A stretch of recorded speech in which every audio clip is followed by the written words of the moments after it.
Salut et bienvenue dans ce nouveau tuto. Alors aujourd'hui nous allons voir comment faire des jump cuts dans Final Cut.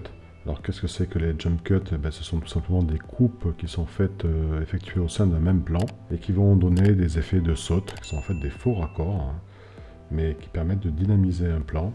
Un bon exemple de jump cut au cinéma, c'est le film À bout de souffle de Jean-Luc Godard. Évidemment c'est un peu la référence, même si d'autres réalisateurs ont utilisé ce procédé, comme Hitchcock et beaucoup d'autres.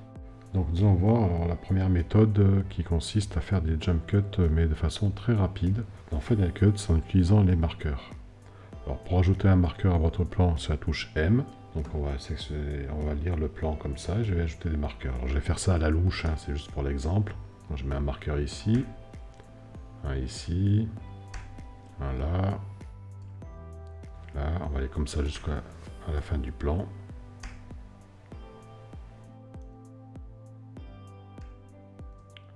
Voilà.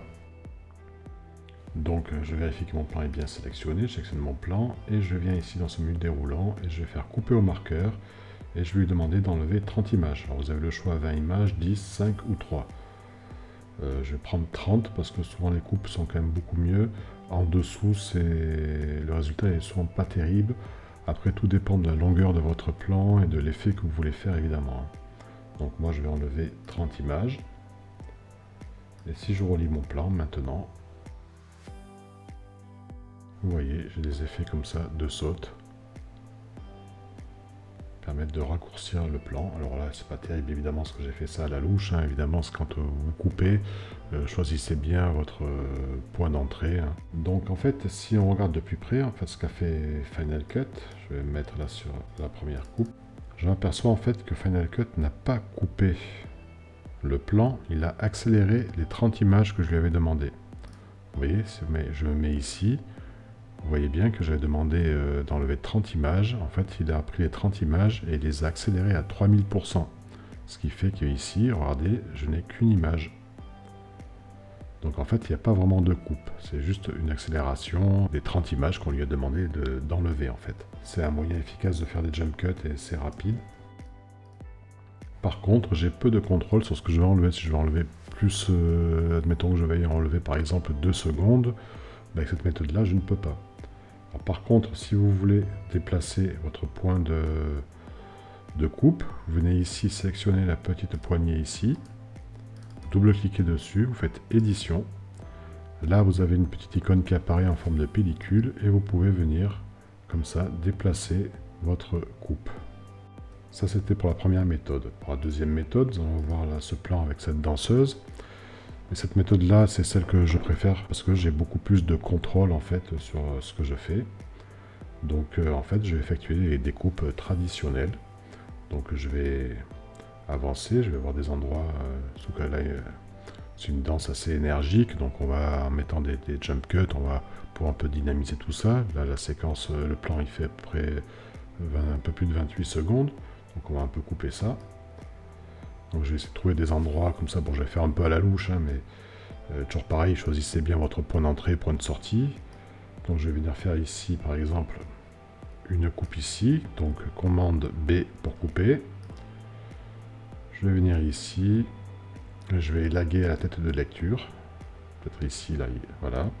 Je vais faire Maj E pour couper. Alors Maj E, c'est mon raccourci perso.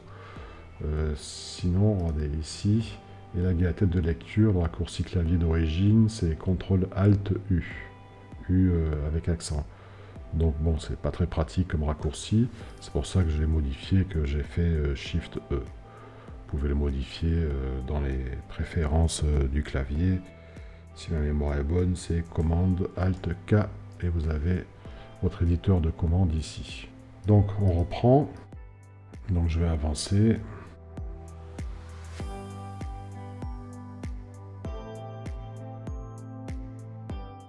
Là, je mets une coupe, je reviens ici, et avec la commande Alt $, j'élague la fin de celui-ci. Et maintenant, si on regarde notre plan, donc, ce passage va être un peu trop long. Donc, regardez, hop, je vais venir ici me positionner. Je vais garder ça. Là, ici, je vais faire de nouveau Alt $, je vais laguer depuis la fin du plan. Regardez, je recommence, pomme Z, commande Z, pardon. Vous voyez ici que la fin de mon plan se situe ici. Donc si vous voulez élaguer le plan depuis la fin, vous faites Alt $ et tac. Et si vous voulez au contraire élaguer à partir du début, vous faites Alt accent circonflexe.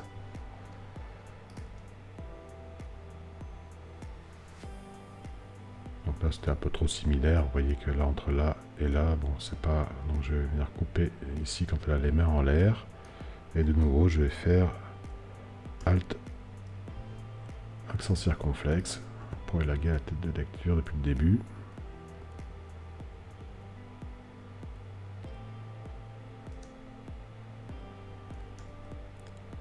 Donc voilà, cette méthode-là qui est ma préférence, parce que comme vous pouvez le voir, vous pouvez revenir à tout moment, soit dire, bon voilà, je rallonge finalement, je trouve que la coupe ici est pas terrible, ou au contraire, je réduis. Évidemment, en jouant avec les raccourcis clavier, élaguer depuis la fin, ou ici, élaguer depuis le début. Donc ça vous permet d'avoir beaucoup plus de contrôle sur ce que vous souhaitez enlever. Contrairement à la méthode des marqueurs, qui est peut-être plus rapide, mais bon, on a beaucoup moins de contrôle. Ensuite, vous pouvez ici, évidemment, en double-cliquant ici, retoucher, comme ça, revenir, encore plus affiner vos coupes, hein, entre la coupe précédente et la coupe suivante. Ça vous permet d'avoir encore plus de contrôle. Et il y en a une dernière. On va reprendre peut-être le plan de la fille. Donc l'autre solution, c'est d'utiliser l'outil plage de sélection. Donc ici, vous avez l'outil plage de sélection, R. Donc je vais venir ici, par exemple. Je sélectionne cette partie-là, avec la touche supprime, j'enlève cette zone sélectionnée. Je vais venir ici, supprime, là, supprime. Et là, supprime. Donc là, pareil, hein, j'ai fait à la louche, c'est juste pour l'exemple. Choisissez bien votre point d'entrée et de sortie, comme toujours. Et ça vous permet voilà, d'aller aussi rapidement supprimer des parties, sachant que vous pouvez évidemment revenir hein, de nouveau, recaler, modifier, comme bon vous semble, pour être plus précis dans vos coupes. Donc voilà, les deux méthodes que je préfère pour faire des jump cuts sont celles-ci, parce qu'on a beaucoup plus de contrôle. La première a le mérite d'être très rapide et efficace, hein, selon ce que l'on souhaite faire. Par contre, si l'on veut avoir beaucoup plus de contrôle, il vaut mieux utiliser les deux méthodes suivantes, qui sont quand même plus efficaces, et on a un contrôle complet sur ce que l'on coupe. On est plus dans du montage d'ailleurs. Voilà, ce sera tout pour aujourd'hui. Je vous dis à bientôt et d'ici là, portez-vous bien. Salut!